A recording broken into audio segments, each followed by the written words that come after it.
नमस्कार। 4 युग है जिसमें से हर एक युग में अलग अलग अवतारों की, अलग अलग राजाओं की कहानियां बताई गई है। इन 4 युग में एक युग है द्वापर, जिसे आमतौर पे हम सभी आज महाभारत के नाम से जानते हैं। परंतु इस महाभारत की शुरुआत कब हुई, कैसे हुई, किसने कहा, ये जानना इम्पोर्टेंट है, क्योंकि हमारा आज का वर्तमान ही कल का इतिहास होता है। हमारे आज की कहानी को सुनने के लिए 3-4 जनरेशन आगे कोई होगा जो आज की इस कहानी को सुनेगा, वरना इतिहास इतिहास बन के ही रह जाता है। तो मैं बात कर रही थी द्वापर की। वैसे द्वापर की पूरी आयु 8,64,000 वर्ष है, लेकिन अगर देखा जाए तो महाभारत का युद्ध 8,64,000 वर्ष नहीं हुआ था, बल्कि द्वापर के बचे हुए कुछ सालों में महाभारत का युद्ध होता है। यहाँ से द्वापर का अंत होता है और कहा जाता है कि यहीं से कलयुग की शुरुआत होती है। परंतु महाभारत की कथा इस संसार में कैसे आई, ये जानना बहुत ही महत्वपूर्ण है, क्योंकि महाभारत के युद्ध में सारा कुरुवंश समाप्त हो गया था। बस कुछ ही चंद लोग बचे हुए थे। सौभाग्यवश युद्ध के दौरान ही अभिमन्यु, जो अर्जुन के पुत्र हुए, उनकी पत्नी उत्तरा गर्भवती थी। तो अभिमन्यु और उत्तरा से राजा परीक्षित का जन्म हुआ। राजा परीक्षित के जन्म से पहले ही अभिमन्यु की मृत्यु युद्ध के दौरान हो चुकी थी। राजा परीक्षित एक बहुत ही समृद्ध राजा बने। उनके राज्य में किसी प्रकार की कोई कमी नहीं थी।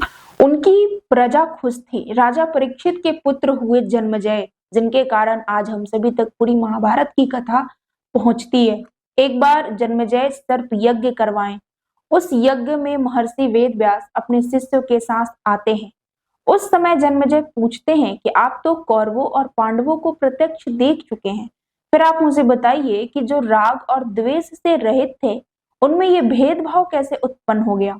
जन्मेजय की यह बात सुनकर वेदव्यास जी अपने शिष्य वैशंपायन जी को कहते हैं कि जैसे मैंने तुम्हें कौरवों और पांडवों की फूट पड़ने वाली कथा सुनाई थी, वैसे ही आज इसी समय जन्मेजय को पूरी कथा सुनाओ। यहाँ से जन्मेजय पूरे महाभारत की कथा सुनना प्रारंभ करते हैं, जो आज तक हम सभी के बीच ऋषियों, मुनियों और ज्ञानियों के द्वारा पहुंच रहा है।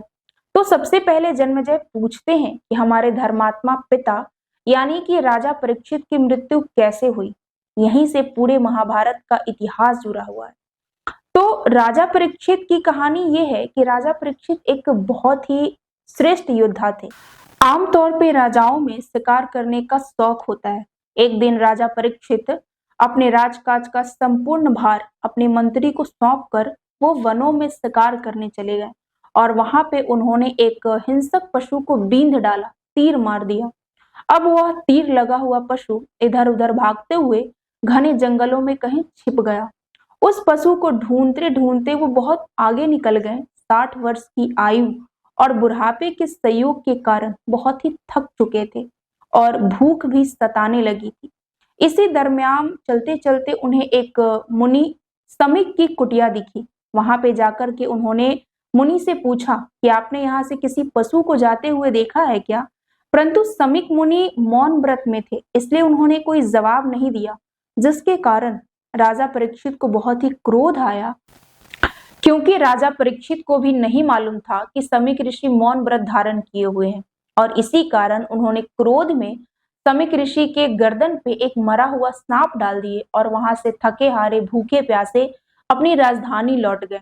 और इस बात पे समीक ऋषि को भी कोई क्रोध नहीं आया, उन्होंने भी कोई बुरा भला नहीं बोला। लेकिन समीक ऋषि के एक पुत्र हुए श्रृंगी, उन्हें अपने एक सहपाठी मित्र के द्वारा पता चला कि उनके पिता का किसी ने अपमान किया है, उनके गर्दन पे किसी ने मरा हुआ सांप डाल दिया है। जैसे ही ये बात उस बालक को पता चली, वह गुस्से से आग बबूला राजा परीक्षित को श्राप दे दिया कि जैसे तुमने मेरे निर्दोष पिता पे मरा हुआ सांप डाला था, वैसे ही आज से 7 रात के बाद तुम्हें तक्षनाग के काटने से तुम्हारी मृत्यु हो जाएगी। और ठीक 7 रात के बाद तक्षनाग के काटने से राजा परीक्षित की मृत्यु हो गई। इस 7 दिन के दरमियान जन्मेजय राजा बने। जन्मेजय पांडवों की 7वीं पीढ़ी और कुरुवंश के अंतिम राजा निकचक्षु, जो राजा परीक्षित के वंश हुए। तो जन्मेजय अपने वंश के वो राजा हुए जिन्होंने कौरवों और पांडवों की कथा को सुना, पढ़ा। अगर जन्मेजय वेद व्यास जी से पांडवों और कौरवों के बारे में नहीं पूछते तो उन्हें शायद अपने पीढ़ियों की इस महान कथा के बारे में पता ही नहीं चलता।